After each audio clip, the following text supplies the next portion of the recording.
Randy Orton is one of the greatest WWE superstars of all time. Yes, WWE likes to remind everyone that Cena is the GOAT, but we should be giving Randy his flowers too. The man is still performing at the highest level.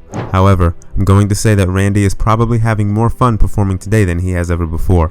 You can see that in his promos and his matches. There used to be a time when Randy's matches weren't living up to the expectations and he was easily being overshadowed by other performers. Things are different now, and the new regime has reinvigorated Randy's love for pro wrestling. So today, let's see why the Viper is in love with wrestling once again, right here on JR Slobberknocker. Let's get right into it.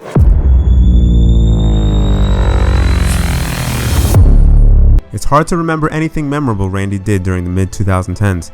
Yes, Randy was and still is one of the most protected and well-booked performers in all of WWE, but there were times when Orton didn't feel motivated.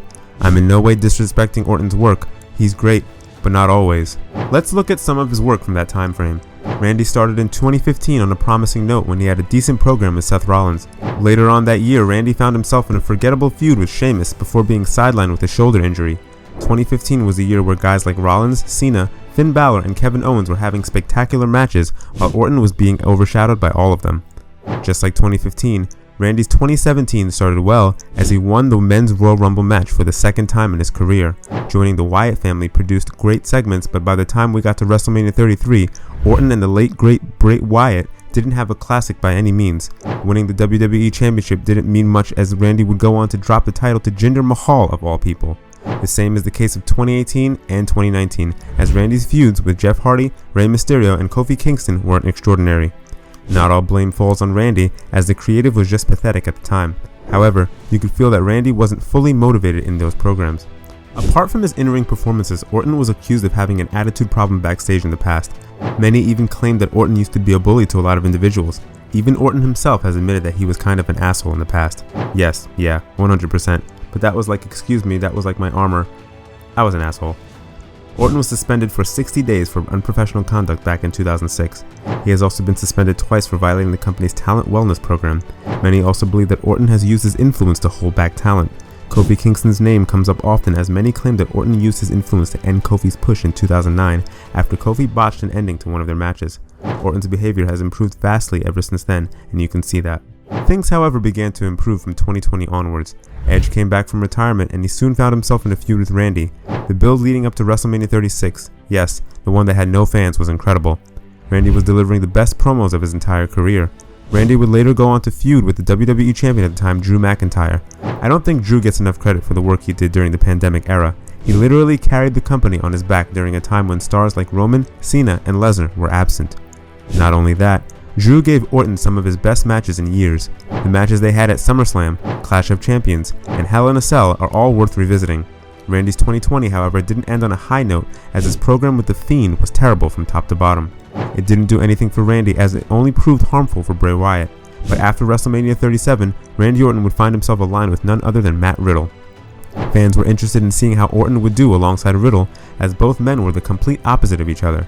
Riddle might have been showcased like this non-serious superstar, but he was over with the fans and the dude knew how to put on a great match. The world title scene was crowded at the time, and Randy didn't need to be in the main event picture every single time. Being part of the tag team division was a great booking decision for Orton. As weeks went by, Orton and Riddle racked up wins, and you could tell Orton's body language that he was having a ton of fun tagging alongside Riddle. Orton was putting in more effort in his matches this time around, and as I've stated before, Orton is at his best when he's motivated. The duo ended up winning the Tag Team Championship on 2 different occasions. A quick shout out to the 6th-man tag team match at 2022's WrestleMania Backlash between the Bloodline and the team of McIntyre, Orton, and Riddle. That match was bonkers. Riddle and Orton went their separate ways that year when Orton suffered a legitimate back injury which kept him out of action for more than a year. Riddle, unfortunately, was released from the company in 2023. Orton told Logan Paul on the Impulsive podcast that Riddle was a massive help when he was dealing with the back pain. That last year before I had to leave because of the back, I was in a tag team with former WWE superstar Matt Riddle, and I've got to give him props because that year we tagged together, I was not able to be in the ring unless I was there with someone like him, because he was able to take the brunt of the physicality. He'd tag me, I'd come in and do my shit, so if it wasn't for him, I wouldn't have made it that far. Ever since he returned at last year's Survivor Series, Orton has given the fans some excellent performances and programs. This version of Orton feels tremendously motivated, and it definitely feels like he's enjoying wrestling once again. The new administration deserves a lot of credit here. Vince was still in charge when Orton got injured, and it was a completely different company by the time he had returned. Orton has made it known that the new regime, especially Triple H, cares about its talents. The new administration allows its talent to spend time with their families while being on the road for the shows. Orton told Sportskeeda WrestleBinge all about it. "Listen, I love Vince. He gave me so many opportunities, but I think it was kind of time for him to move on.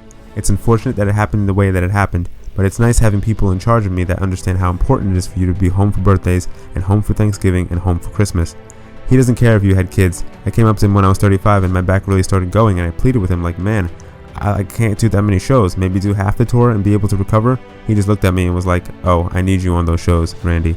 Mother Nature gets us all." Vince was hardly pushing younger guys to the top during his final years in charge. Triple H has changed that, and the younger talented superstars are showcasing what they are capable of. This year, Randy has faced guys like Carmelo Hayes, Logan Paul, and Gunther, and you could tell from his matches that he's truly enjoying himself. On top of that, the fans now sing his theme song whenever he makes his entrance. The Legend Killer is having the time of his life. Randy will definitely shift his focus towards Cody Rhodes later this year, and that feud needs a motivated Orton, and he has never seemed more focused. Orton's future looks great. Hopefully Orton can keep up this momentum by putting on excellent matches, else we'll all be seated for it.